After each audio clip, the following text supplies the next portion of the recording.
Local legends.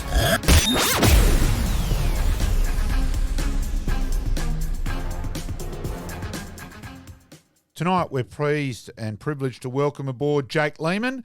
Jake, 91 first-class games, 5,258 runs, high score of 205, which was his maiden century via Tasmania. Average of 34, but of course the vitally the hundreds this year and achieving the Holy Grail and the winning the one-day title, the Dean Jones Cup and the Sheffield Shield, the most important trophy in cricket. Welcome aboard, Jake. Thanks, guys. Thanks for having me. Mate, we like to go through a little bit of your background with some of our guests, but your background's a little bit different to most, is that you were around a lot of cricket as a youngster. Yeah, obviously it's probably well known now that the old man and the things that have come with that. But yeah, I've just grown up around sport and cricket in particular, and I just loved everything that it's probably given me and my family. And let's go back right to when you were a kid, a real young kid, Jake. And it's still something I hold very dearly. It was hilarious.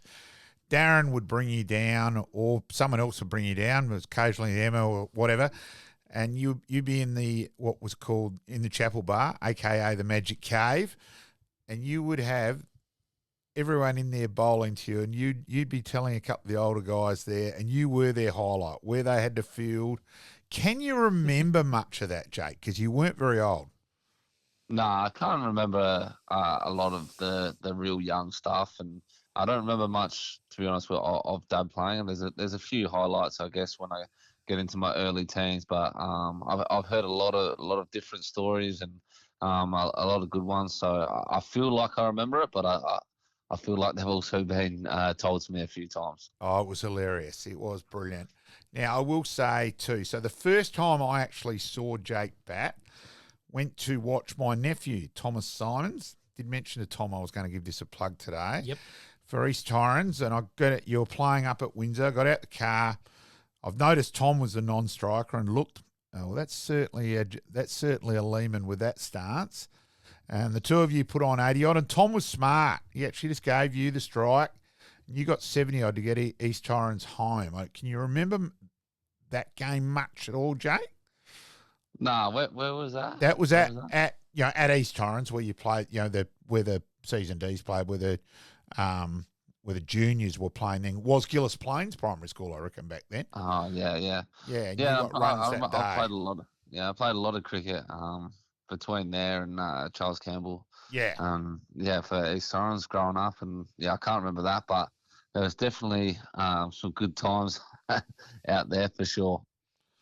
So, Jake, we won't muck around. Well, obviously you double 100 against Tasmania, your inaugural Shield 100, so you certainly went on with it. That was Ferg that day down in Tasmania. What do you remember of that? Yeah. Yeah, I think, leading into that year, the previous year, I got a little bit of exposure to first-class cricket and list A cricket, and started quite well in first-class cricket with a couple of 50s, and I actually didn't start the year after, and I remember having to go back and play in the second 11, and I was a bit annoyed and about how things were going, and I just remember we were in a little bit of trouble, and me and Fergie just kind of came together, and it was great to bat with Fergie. He was someone in such control in the middle of the game, and I just remember. Things kind of just happened, and all of a sudden we were away, and the partnership started building, and every time it looked like I was probably going a little bit out of my box, he'd rein me in a little bit, and he taught me a lot that day to use what I've been feeling and the emotion and all of that kind of stuff, and don't give it up on 80, 90, even 110. And then there was one moment the night of day one. I think we were both about 150 not out, and they took the new ball, and I just remember him telling me, do not get out tonight. This is such an important part of the game, and the learnings that you get from that, and try and take forward and hopefully pass on to other players, and that's how you get big scores and big double hundreds. Yeah, and it was a huge partnership. We ended up winning the game, I reckon, on memory too, Jake. Yeah. There was a Yes. lot. There was a lot of runs in the second innings from them. I think Dunk got 100 and Bailey got 100. But yeah, we got over the line in the end, which was great fun. Do you find that the old man was coaching you up a little bit more as a junior, or was he still pretty involved with national commitments at the time? No, I think I've said it in a few interviews and across the board. I think the best thing that the old man did to me was to let me grow into the game and play the game and be the person that I want to be. And I really respected that, and I fell in love with sport and cricket and footy, etc. For the fun and the enjoyment of it. But obviously, like as it goes on and things happen, like we love talking sport. Like, so I talk Yeah. to him all the time about cricket and we probably talk more now about you know how to play someone or the style of play or Yeah. how you're going to score your runs Mhm. against someone. But as a junior, it was kind of just go out and explore and enjoy the game. He's a shocker. Fantastic. He's a shocker when you're batting, Jake. I was with him at the Shield game where they gave everyone the numbered the caps that day. I reckon that was against Tasmania on memory, I think. Yeah, and you were batting, and it was hilarious. Jake was Buff was just terrible, and he admits he's got worse as he's got older and struggles. Yeah, he definitely is a tough watcher, and he was obviously away for the Shield final. Yeah.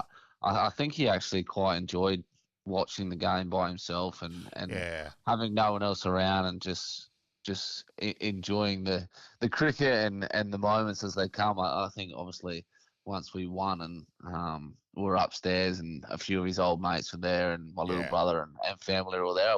I think he wished he was there on that moment. But I think throughout the game, I think he was quite enjoying being by himself watching. Absolutely. yeah, and I know Darren well enough in that regard, and that's exactly what he would have been enjoying. Mate, we have to ask footy team, who do you support?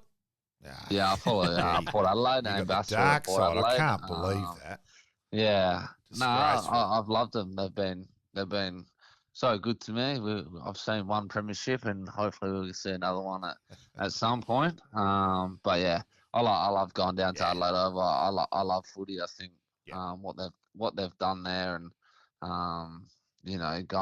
going to Adelaide Oval and seeing sport is just so good. Whether it's footy, cricket, state of origin, the soccer. Yeah. So they've done a great job. Jake, go right back to the start of this season. Now, the first one-dayer against WA in New South Wales, we somehow got out of jail. WA were cruising and collapsed. And then the first Shield game against New South Wales away, we were struggling, and Jake and Nathan both made hundreds and that to get us through to a draw. How important do you reckon they were in just starting the season so it wasn't, Here we go traditional again. South Australia, here we go again sort of stuff. And yeah, in retrospect, how do you reckon that helped and that side of things? Yeah, I think if you look at most teams that come out on top, and you can probably see it in the AFL at the moment, the wins and the momentum at the start of the year to set up the back end of the year is so important. And the biggest example for us is the way we got to use our quicks throughout the year and Yes. use everyone in our squad and rock up to the final with fresh players and players ready to go. So I think in 14, 15 and 15, 16, we actually had a great team and played some great cricket throughout the year in Shield cricket. But we got to the final and, Chad Sayers and Joe Manny and Chad Daniel broke Worrell down, came. yeah. They'd played every game and they were probably just a little bit cooked going into the final and pushing bowlers and that to play all the games and the overs in the legs and can be really hard at the back end of the year. So, in hindsight, they're so important to get games on the board early so that you can structure up the back end of the year how you'd want to as a team. How influential was Rhino? Yeah, he was massive. He was good the year before as well, Mm. as a bowling coach, and the biggest thing that they've done is just drive competitive standards, and I feel like we've actually been doing that over the past couple of years at training, and we've been growing. I think 3 years ago we played in that one day final Yep.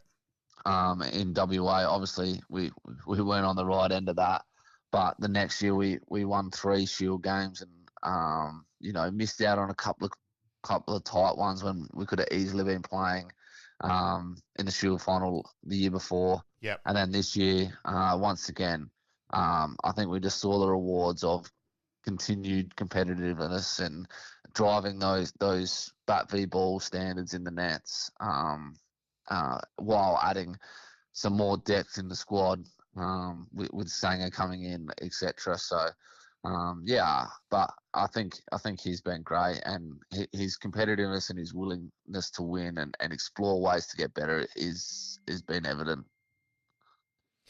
Yeah, it too. And I reckon it was vital. While every player's disappointed when they don't play, but he did get the buy-in of the whole bowling group. And as you said, it really did become the whole strong cartel. And you spot on in terms the final. We weren't really sure who was playing till right up to the death. And yeah, we were reasonably fresh. And you're right, thinking back to that final at Glenelg when Chad broke down, and yeah, our bowlers had run out of puff. So I think that is a And vital. a couple That of is a unlucky vital decisions point. didn't help that either. Yeah, we're still waiting for that LBW against LBW But against Hanson. yeah, I think that your point there is, no one really knew the team going into the Shield final, and unfortunately, like when you do win things, I think in the one day win, we had Harry Conway, Yeah, exactly. Thomas Kelly, Wes Agar, Wes. all these guys miss out. Ben Menenti didn't play, and Yeah. just to look around and go, oh wow, they could play easily, and then the Shield final, you could have easily picked Popey or Yes. Thornton or Nielsen or Daniel Drew, any of these guys that played throughout the year. So, you're looking around, there's 4 or 5 guys sitting on the sideline that could easily be playing in the fixture. And I think that's the quality that you need to have to win these tournaments. Jack, how did you feel, a couple of times early in the year, I think you're probably trying too hard subconsciously, Trying to and be all too that. perfect. And, Yep. well, you're playing for your career, you're playing for your job. Everyone's got to remember that's your livelihood. And then, you and Danny aren't they're going to sure what are we going to do if we lose if you lose your contract and all that. But then somehow your game just clicked and you came into vogue, and your last, your month was just ridiculous. Did you think any moment where it clicked, anything? I do go back to the one day final where you walked out to bat and you hit an on drive perfectly straight away. And I thought, shit, Jake's on here. And then you batted beautifully in that one day final, and your partnership with Scotty to get us through to a defendable total. But was there any moment there where you thought, hey, I've just got my game right again? As we know how much cricket's played above the years, you just got it right and you're away? Yeah, I feel like at the start of the year, I was probably left out of both teams to start the year. And, I feel like I was making runs everywhere that I could, and got some big hundreds in the second 11, and, Yep. try to build momentum that way, and came in and got 100 in against New South Wales in the Shield game, and built there. And then we had that bit of a break over Big Bash, and probably just took a little bit of momentum away from me. Yep. And then I played a game against Sturt. Sorry. In club cricket, and got a really good 130, Yeah, and I got just told really you batted built from there. beautifully that And day. Yeah. the next week was the one day final, and when I got told I was going to be playing, I said, oh, this is a great opportunity, grab it with both hands, and things just started to click from there, and I just kind of believed in what I was doing, and everything just was working, and I felt like I was seeing the ball well and moving well, and I've been around long enough. Once you get momentum as a batter, you need to find a way to keep it for as long as you can. And I think in the past probably, I've probably gone up and down probably a little bit too much in those modes, and missed out on some good periods when I've been in good touch. So it was good to extend that and have like a really good back end of the year, and just ride the wave of what was happening, and hopefully we can see more of that. How important is it to get back to local cricket just to find some touch, because there are some good players going around at the local level, just to keep you on your toes? Yeah, I've always been an advocate of going back and trying to play cricket. I think, these days there's probably some question about spending too much time in the nets and not enough time playing. And I'm probably an advocate of that. I think you get the most confident as a player being out in the middle and doing it out in the middle, regardless of the opposition, if that makes sense. I think it's important, and for me, I had to make the big decision last year of leaving East Torrens and going to Kensington, and just with the divisions, I just wanted to keep trying to play the best cricket I can, and that's the way professional cricket is sometimes, and it's important, I think, and I'd like to see probably the progress of the next generation of SA cricketers really try and dominate at that level, and probably not see the same names popping up. And see that next 18-year-old Travis Head or whatever come through soon. So let's hope we can see that. Yeah, like a Page looked like he was going to be at one stage. Unfortunately, we've lost Matty Leray. It looks like the football at this stage. I'm going to make a big call here. See how Jake. I reckon Leray may end up like Alex Carey, end up coming back to cricket. That's the stage. Yeah, so yeah. I coached the under-19s and helped out this year. And Matty Leray was the skipper of the 19s, and he's a good leader, a great kid. And, he was a very, very handy cricketer, and I haven't seen him play footy, but he was talking it up a lot. So it'll be interesting to see how he goes. I'll be watching him for sure. He's been good in the 18s in terms of performing his role. He's actually playing on a wing in the 18s, which I probably think he's better inside, but that's just the role. I think he'll end up getting picked up, but we'll just end up see how he goes there. Now, Jack, you mentioned Travis Head just a second ago there.